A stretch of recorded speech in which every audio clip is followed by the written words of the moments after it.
to say exactly? So I want you to talk about having a passion, how you pursue it, and how you don't let anything stand in your way. Okay.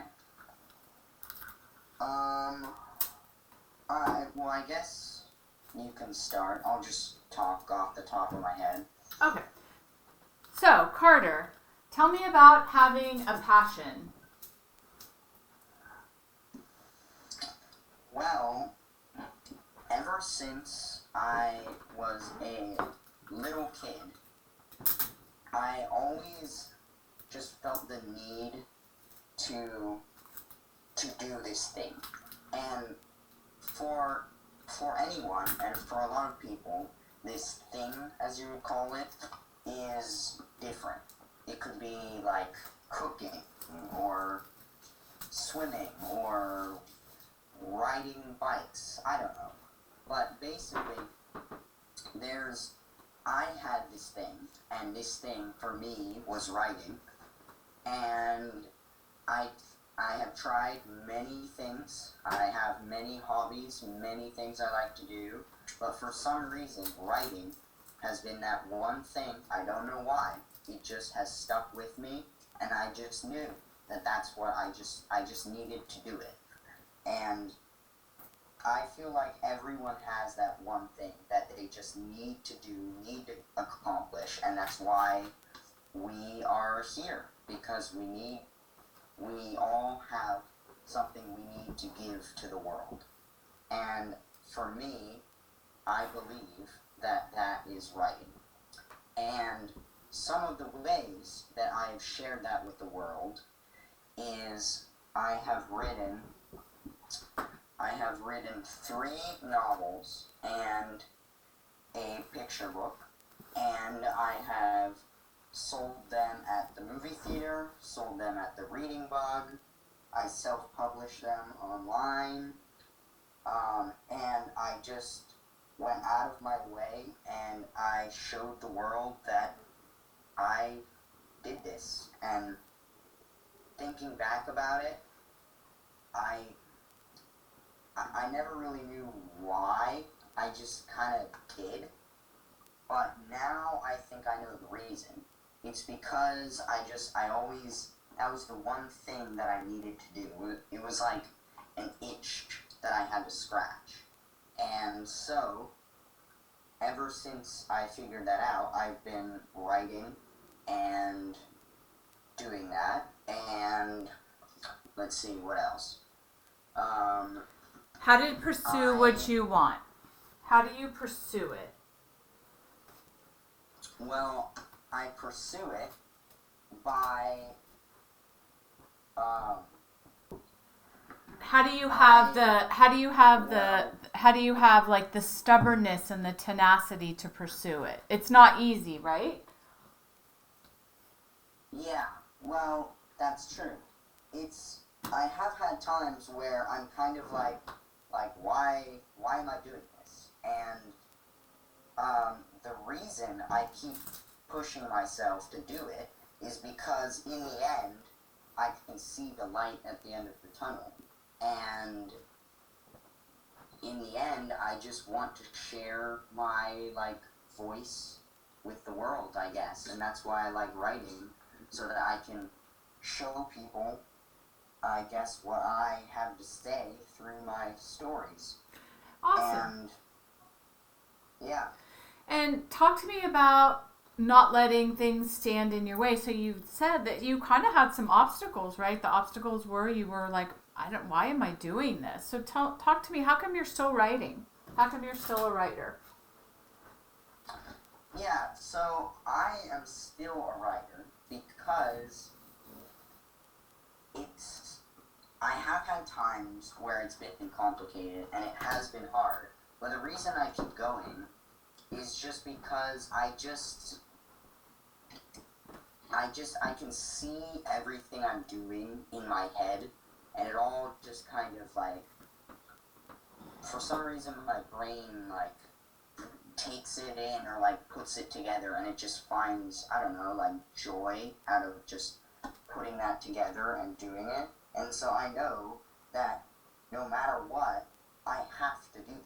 it doesn't matter where I end up or what happens to me. I just know I was put here to do this. And so I just have to do this. And so I will continue to write. I'll draw. I'll make movies. I'll do anything I can to tell stories. But I always know that this is the thing that I need and was meant to do. Perfect. So I have a couple resources, and I'm going to record it on here so you could see it. My husband has one of these, and I will try to figure out which one he has. I don't know if he has read them or not, but they are rated, so you can look at the ratings of what people say about them. And they are How to Deliver a TED Talk Like TED. There's some kind of byline. Talk Like TED, the 9 public speaking secrets, and then How to Rock a TED Talk, How to Deliver a TED Talk. So anyway, those are some resources. If you're doing a club, I'm sure that they're gonna, have some kind of, information for you. But and what you said was awesome, and I love it. And then now, so you're going to listen to this recording whenever you get time, and I want you to speak a little bit more about, it sounds, okay, I'll tell you my passion. So when I was 17, I found my passion way after you did, but I still feel lucky that I found it early, because you found it like abnormally early. Like most people at 3rd or 4th grade or 2nd grade or 5th grade or 6th grade, they have no idea. But I found mine when I was a junior in high school, and I took a high school psychology class. And it was the first time that I was absolutely amazed by what I was hearing. I paid attention. I couldn't get enough. I wanted to live and breathe it, and I was so fascinated by psychology. And so I decided right then I was going to become a teacher, and then I decided, no, I'm going to become a psychologist. So I graduated from high school, and I started taking classes, and nobody in my neighborhood went to college, so they were all out having fun. And they were buying things, and they had nicer cars and nicer clothes, and they were going on vacation, and I was doing stupid college. It wasn't really stupid, but it felt like it to an 18-year-old who saw all of her friends doing all this stuff. And so I left college, and then I went back because I had something inside of me that wouldn't let me quit. I had nothing to do with it. It was inside of me. I didn't find anything else in the whole world that fired those curiosities for me. So I quit college again for a second time, and I let a semester go by, and I got my real estate license. And then I said, I gotta go back. I can't not do this. I ended up going back. I quit again. And I ended up quitting 5 times because I really didn't want to go. And here's the thing. I went back 6, and I finished my degree, and I became a counselor, and then all this stuff was happening I was doing school-based counseling, which meant that I went into the schools, and I was a school counselor, and I absolutely loved it. But all of the school shootings were starting, and I had just had Tyler, and he was a preschooler. And I felt like I did not want to risk my life being in some weird spot, like at the end of campus, because as a counselor, they put you in like random places, like they're not even safe. And if anything ever did go wrong, you can't even get to help. So you're kind of out there by yourself. And I didn't feel like it would be a good idea being a mom and putting myself in that situation. So I quit, and then I ended up being a preschool teacher and a tutor. And what I do is I still, as a hobby, I still look up psychology stuff, and I still find interesting things, and I'm always learning and taking classes and doing TED Talks and not doing them, listening to them, and doing all this stuff to keep remembering my passion. But it's something that lives deep inside of me, and it's almost as if it was given to me. I have nothing to do with it. It just is in me, and I have to be involved with it no matter what. And so, do you see, like in my story, it doesn't have to be the same because it's obviously not going to be the same. But do you hear how I can't help my passion? I've tried to forget it. I've tried to move on from it, and it always keeps me interlocked because it's something I was meant to do, and it pulls forces in me like nothing else in the whole entire world. I just can't forget about it.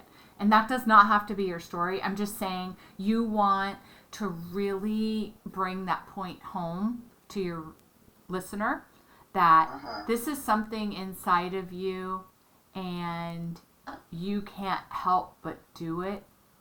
At least for now, right? This is who you are today, and you're finding different expressions of it. So you took writing, and then you combined it with art, and then you combined it with now you're doing the screen stuff, but it is stories that come to you, and I remember talking to you about it. They come to you, right? They're like pictures, and so I want to hear that.